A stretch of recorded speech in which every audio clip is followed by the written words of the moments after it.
하나님께서 오늘 우리에게 주시는 말씀 여호수아 7장 1절에서 보도록 하겠습니다.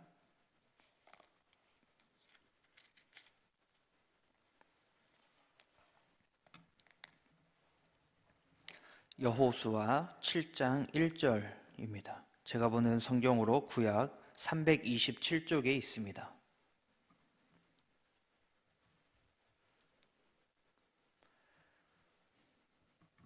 우리 한 목소리로 읽도록 함께 읽도록 하겠습니다.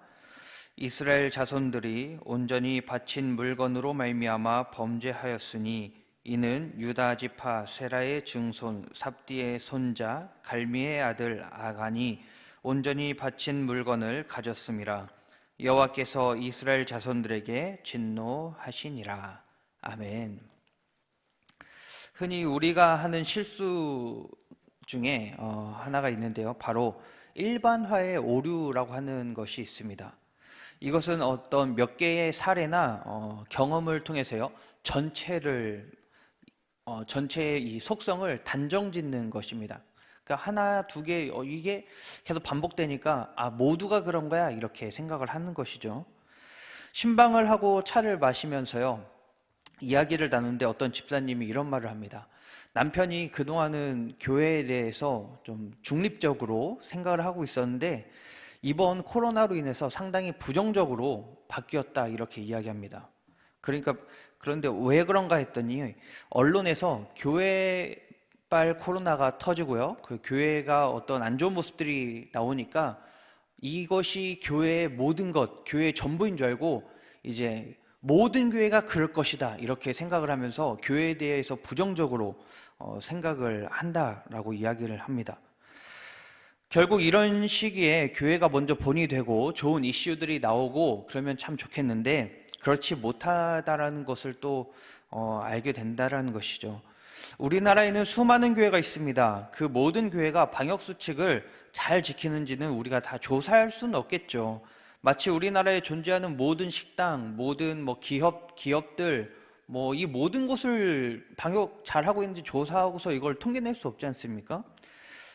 그런데도 어쨌든 수많은 교회 중에서 정말 방역 수칙을 잘 지키고 잘 진행하고 있는 그런 교회들이 많이 있습니다. 하지만 안 좋은 이슈들이 나오면 이런 단편적인 부분만 놓고 전체를 평가하는 경우가 있다라는 것이죠. 왜 그렇게 평가를 할까요? 그것은 기독교 자체를 하나로 보기 때문에 그렇습니다.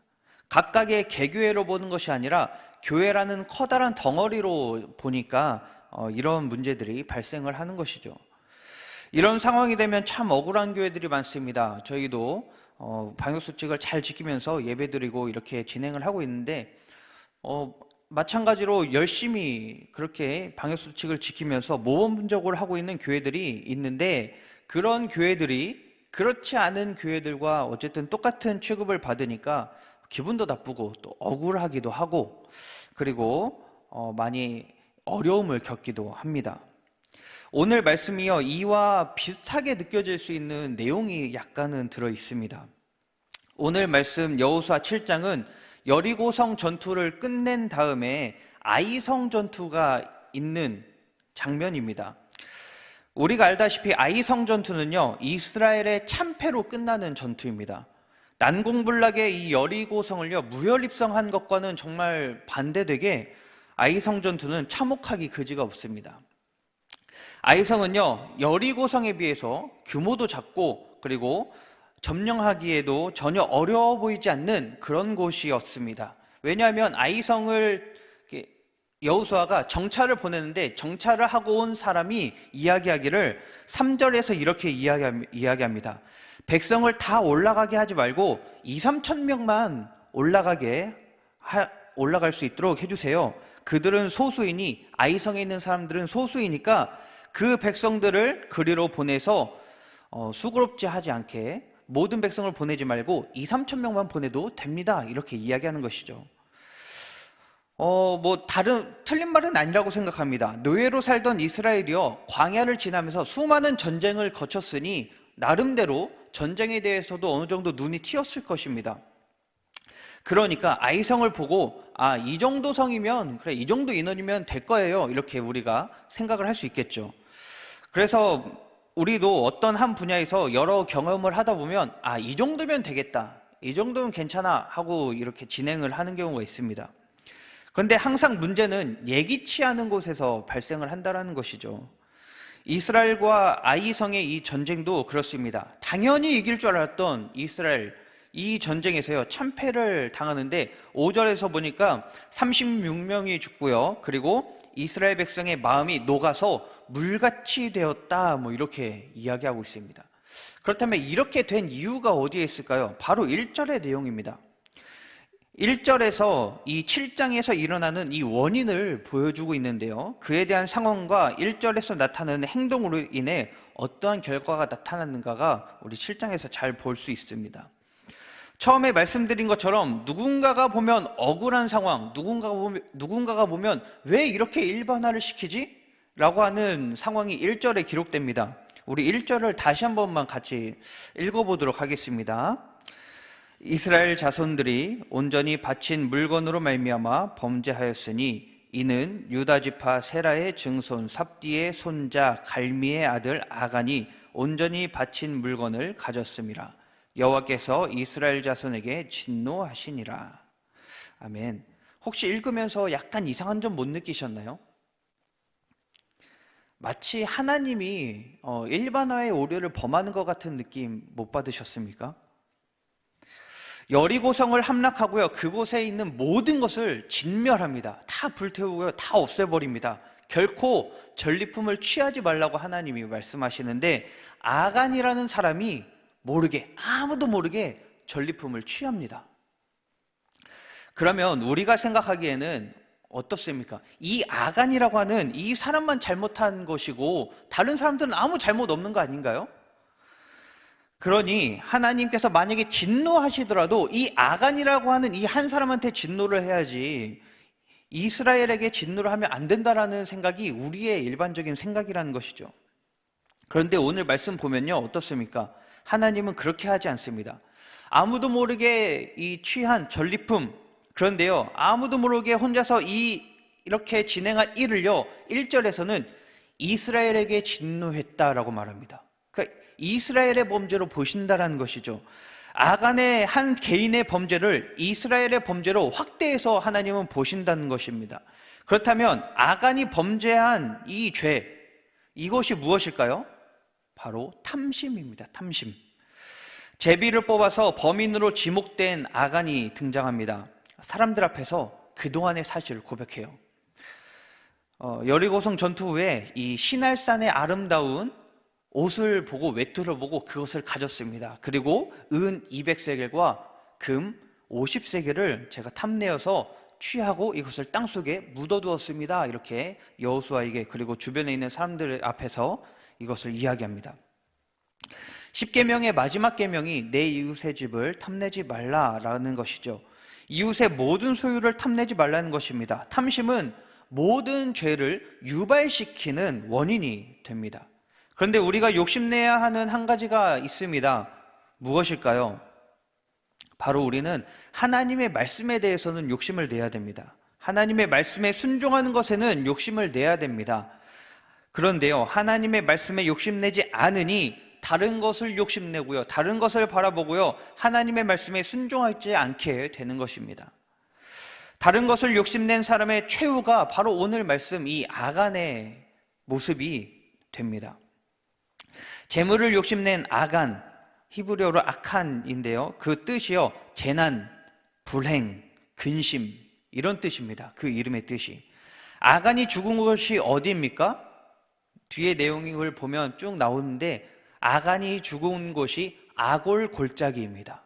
아골, 히브리어로 아코르라고 하는데요, 이 뜻도요, 재난, 슬픔, 비통, 고뇌, 뜻이 같아요. 이 두 단어가요, 히브리어 아카르라고 하는 이 동사에서 유래했습니다. 그러니까 뜻이 같아요. 같은 단어입니다. 그래서 아카르, 재난이 있다, 불행하다, 근심하다, 걱정하다, 고뇌하다, 이런 여러 가지 뜻이 담겨 있는데요, 여기에서 아간과 아골이 나왔습니다. 여호수아는요 25절에서 아간에게 이렇게 말합니다. 네가 어찌하여 우리를 괴롭게 하였느냐? 여호와께서 오늘 너를 괴롭게 하시리라. 여기서 이 괴롭게가 바로 이 아카르라고 하는 단어입니다. 여호수아의 말처럼 아간은 곧 아골이고요, 비통이고 재난이고 불행입니다. 그리고 이 아간이라는 이 재난과 불행 때문에 이스라엘 역시도 비통과 고난과 재난을 겪습니다. 반면에 아이성과 아간 그리고 아골골짜기는 하나님 앞에서 도적이 된 이스라엘이 고통을 통해서 같은 민족이자 동료의 비참한 죽음, 아간의 죽음이죠. 아간의 죽음을요 거울 삼는 것. 그래서 이 아간의 죽음을 통해서 다시 한 민족이 되는 사건을 우리에게 보여주는 게 바로 아이성 전투와 아간과 아골의 의미입니다. 그렇다면 오늘 말씀이 우리에게 주는 교훈이 과연 무엇일까요? 단순히 탐내지 마라 이것일까요? 하나님의 것 탐내지 마라, 너의 이웃의 것 탐내지 마라 이것인가요? 아닙니다. 우리에게 주는 교훈 첫 번째는요 우상 숭배에 대한 내용입니다. 하나님의 말씀을 탐내지 않고 다른 것을 탐내는 것이 바로 우상 숭배입니다. 하나님의 말씀에 불순종하는 것이죠. 하나님은 가나안 땅의 점령은 순종에서 성립된다라고 계속해서 이야기하십니다. 그런데 중요한 것은 하나님께서 이스라엘에게 가나안 땅을 주십니다. 근데 가나안 땅을 주시는데 하나님은 이 땅만 주었지 그곳의 문화, 그곳의 재물, 그곳의 언어, 그곳의 풍습, 그곳의 종교를 주신 게 아닙니다. 하나님은 땅만 주셨어요. 이스라엘은요 땅만 차지하면 됩니다. 그곳에 있는 재물을 차지할 필요가 없습니다. 그곳에 있는 문화를 습득할 필요가 없고요, 그곳에 있는 우상 숭배를 배격하고 농경 문화와 이 모든 것들을요 배격해야 합니다. 그리고 오히려 그곳 가운데에 무엇을 정착시켜야겠습니까? 오히려 그곳에 하나님을 섬기는 신앙을 정착시켜야 되고 하나님을 기뻐하는 문화를 그곳에 정착시키고 창조해내는 것이 이스라엘이 해야 하는 일이었죠. 그런데 이 모든 것을 어긋나게 하는 일이 바로 물건을 탐내는 일이었습니다. 바로 아간이 한 일이었죠. 그리고 이 아간 한 사람의 일이 이스라엘 전체의 일이 되어버렸습니다. 우상이 가득하던 그곳에 있던 물건들은 대부분 우상을 섬기는 데 사용되었겠죠. 그래서 아간이 가로챈 이 시날산의 아름다운 옷과 그리고 은과 금, 이 모든 것들도요 우상을 섬기고 또는 그 사람들이 사용하는 문화 가운데 사용되었던 이 모든 일에 사용되었을 것입니다. 그러니 하나님을 믿는 이 신앙과요 이방 종교를 혼합하는 이 모습이 된다라는 것이죠. 하나님이 이 아간을 통해서 이스라엘에게 하는 말씀은 이방 종교와 하나님을 믿는 이 신앙을 혼합시키지 말라는 것입니다. 우리의 신앙과 이 세상의 가치관을 혼합시키지 말라는 것이죠. 하나님 편에 설 것인지 또는 바알 편에 설 것인지 결정하지 못해서 우왕좌왕하지 말라는 것입니다. 좌로나 우로나 치우치지 말고 하나님의 말씀만 따르라는 것이죠. 우상을 섬기지 말고 오직 하나님만 바라보라는 것이 이 아간을 통해서 우리에게 하시는 말씀입니다. 그렇다면 오늘 말씀이 주는 또 다른 교훈은 무엇일까요? 바로 아간과 같은 모습이 우리 안에 있을 수 있다는 것입니다. 그리고 만약에 그런 모습을 발견한다면 그 자리에서 속히 돌아서라는 것입니다. 아간이 하나님께 바쳐진 물건을 가져가세요. 그것을 자기 장막 아래에다가 땅속에 감추었습니다. 이처럼 우리도요 남들 모르게 지은 죄들이 있습니다. 그리고 그 죄들을 나만 아는 곳, 마치 아간이 자기만 아는 곳에 묻어두었던 것처럼 나만 아는 곳, 그러니까 내 안에다가 고이 모셔두고 내 장막 가운데 깊은 땅속에 감추고 살아갈 수가 있습니다. 아무도 찾지 못할 거라고 말이죠. 그런데 하나님은 아신다는 것이죠. 우리가 범한 이 모든 죄를 아시고 그것을 들춰내십니다. 만약 아간과 같은 상황에 있었다면 우리도 아골골짜기에 가서 아마 돌로 맞아 죽지 않았을까요? 그런데 하나님은 우리를 너무나 사랑하시기에 그렇게 행하시지 않았습니다. 하나님은 우리를 너무나 사랑하시기에 이 형벌에서 벗어날 방법을 우리에게 이미 주셨다라는 것입니다. 바로 하나님 스스로가 이 형벌을 대신하는 것입니다.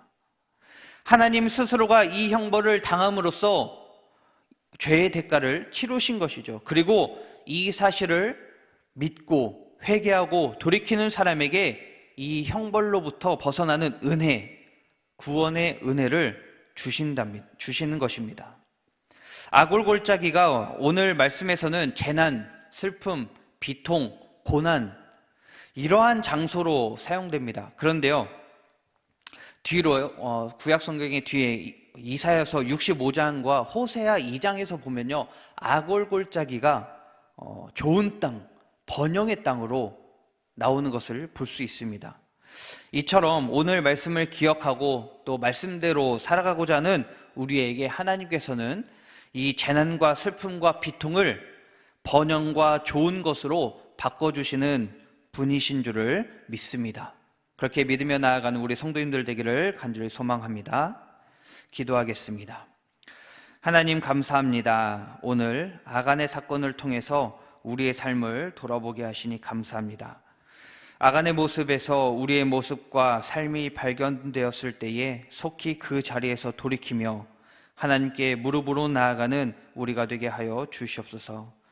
그래서 이 세상의 가치관과 우리의 신앙이 혼합되지 않게 하시고 하나님과 세상 사이에서 고민하는 우리가 되지 않게 하시고 또 좌로나 우로나 치우치지 않는 믿음 주시어서 주님만 바라보고 의지하며 우리에게 비추시는 주님의 빛을 그대로 세상 가운데 비추는 우리의 모습이 될 수 있도록 하나님 인도해 주시옵소서.